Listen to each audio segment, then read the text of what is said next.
Well, guys, in this video, we will see how the dependency injection is been introduced in ASP.NET Core 8 in some new way. By now, you might have started with ASP.NET Core, and you know that like ASP.NET Core, the cloud-ready technology for building the modern web apps.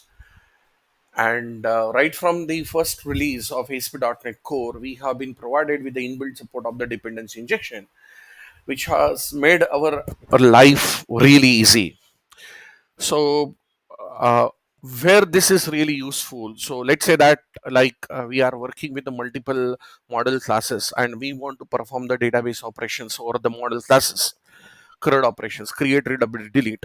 Then what we generally do is that we create the repositories for it. For example, let's say that we have our model class in our application, let's say department, and that class, okay, here is having a couple of properties over there. For example, I say here prop, okay, here we have dpdno, and then we'll have prop string, okay, dpd name. Similarly, that what if we are what if that we have one more class here, that is emp, okay, and then we are having here that is empno, okay, and emp name.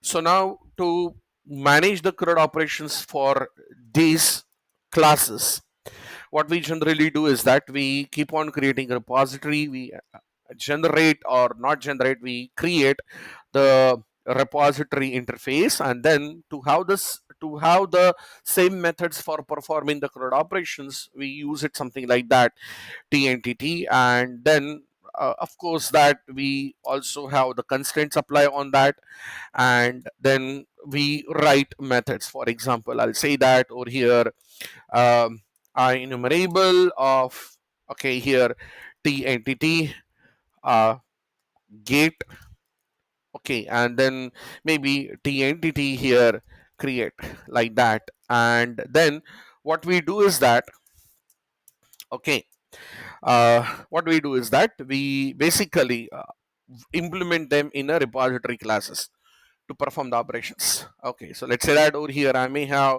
reports, okay, and then let's say that dpt repo, I'll have that I repo here, then let's say the entity type, that is dpt, and then what we do is that we implement those interfaces. Similarly, that we do this for employees also, correct? For example, public, right, class emp repo, which has been now implementing irepo. I'm gonna have here emp, and then implementing that. Then we write the necessary logic into it, right? And then what we do is we go to the program.cs, and then we basically register them, correct? We do that. So say that builder dot services dot add whatever, add scoped, okay, like that, and then we put it like this over here. So I repo, right, dpt, and then, okay, and then dpt repo, like that. Okay, this is how that we register it, and then we inject that into the controller through the constructor injection, right? This is what that we do it. Fine, this is good approach, I'm not denying that. This is absolutely fantastic, right?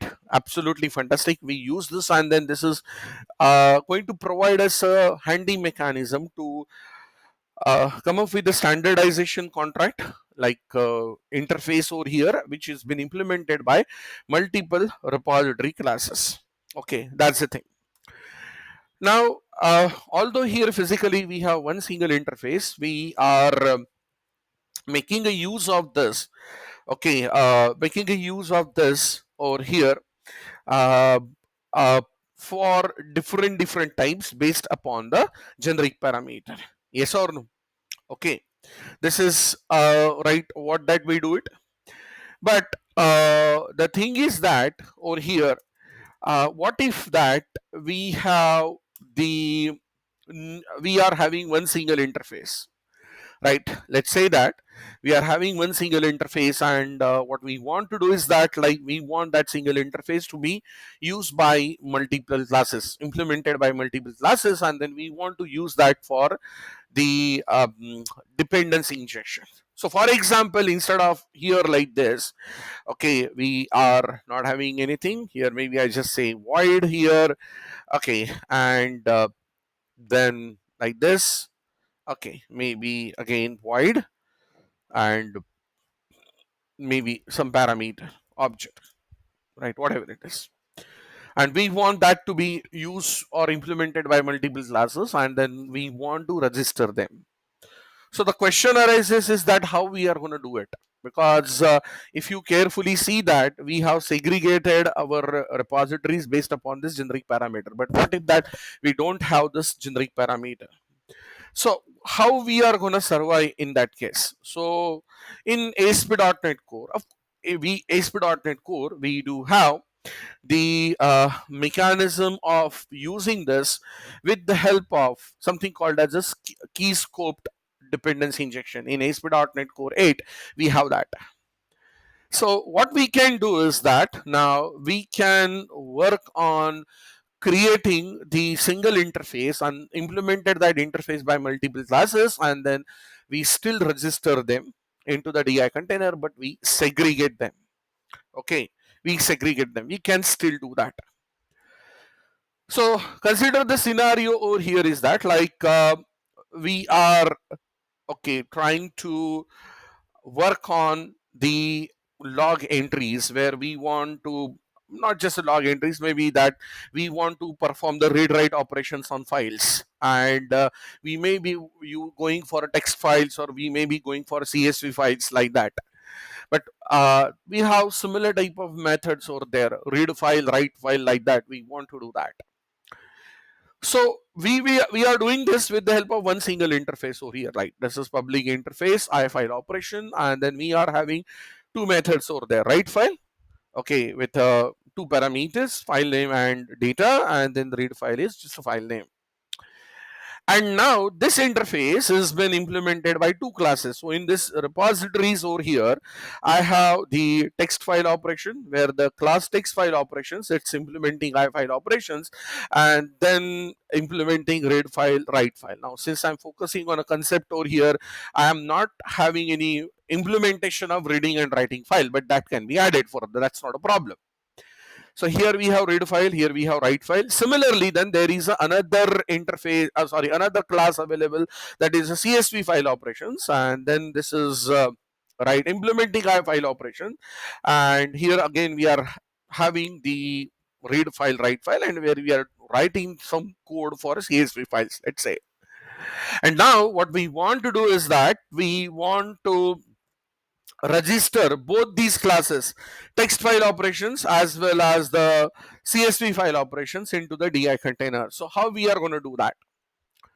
So in a ASP.NET Core 8, we can do this with the help of a new method called as add key scoped, right? And what it does is that this of course this is going to create the scope registration, right? So into the DI container here, it's going to add a scope service, right, with whatever the type that is being specified. Okay, and then its corresponding reference of the type will be set. So here we are having builder.services that add key scope service. We are having iFile operations and iText file operations, right? And again, that we are having this for the CSV file operation. Now the important part here is that the string that we have given over here. So what exactly this string is?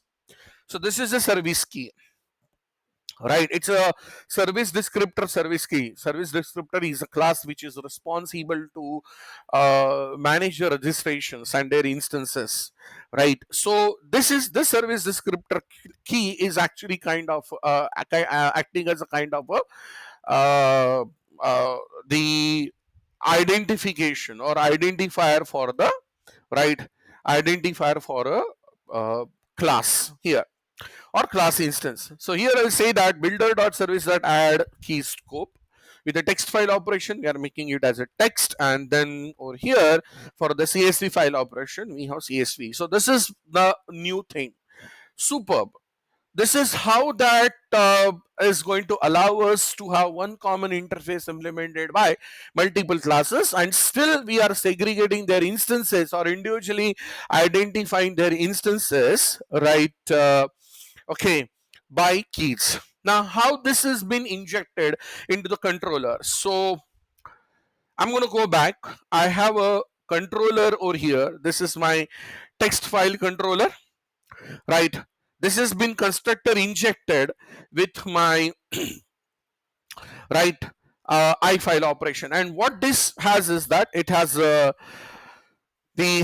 parameter key type, that is a from key service, right? And what this is the binder. So what this does is that it is going to accept the service descriptor key, and based upon that service descriptor key, what it will do is that it is going to return the instance of the type which has been registered in a DI here. So I'm going to put a breakpoint on that. So here I have passed text. So what it is going to do is that from the DI, okay, whichever the type that has the key text, the instance of that type will be written over here. So in this case, it is a text file operation. Similarly, I have another controller over there, that is the CSV file controller, and it is also having the same thing here. We are having the from key service here, CSV, and then this is the service key that will be taken over there to provide the access of that instance. That is a CSV. And now let me run this over here, right? So now this is gonna run, and then whenever we are gonna make a call to that controller, right, we are gonna get the injection executed based upon the service descriptor key, right? We will be getting the object. So here I'm gonna click on a get method for the text file controller, right? Try it out, execute, and now see that over here this OP, okay, this is giving me the text file operations. That's great, right? Text file operations, it's giving me that. Let me run this here. Similarly then, right, of course its get method has been executed. Like similarly when I call the CSV over here, okay, let me go to the CSV. I have the breakpoint over there. Let me click on this, try it out, execute, and see that here we are going to have the CSV file operation. Okay, so this is the way that how the dependency injection, right, is still managed, right, in the ASP.NET Core with the one single interface that is been implemented by multiple classes, and then we want to keep them registered in a DI container. So one single interface, I file operation. Here in this case, we have the classes here. So text file operation implementing I file operation, as well as the CSV file operation implementing I file operation.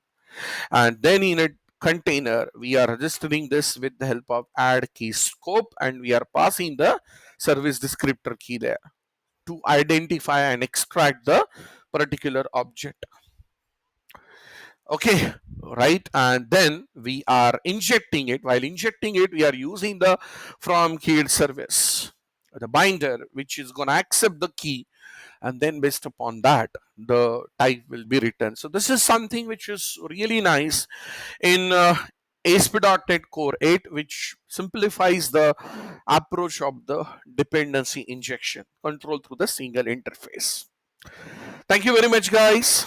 Thanks.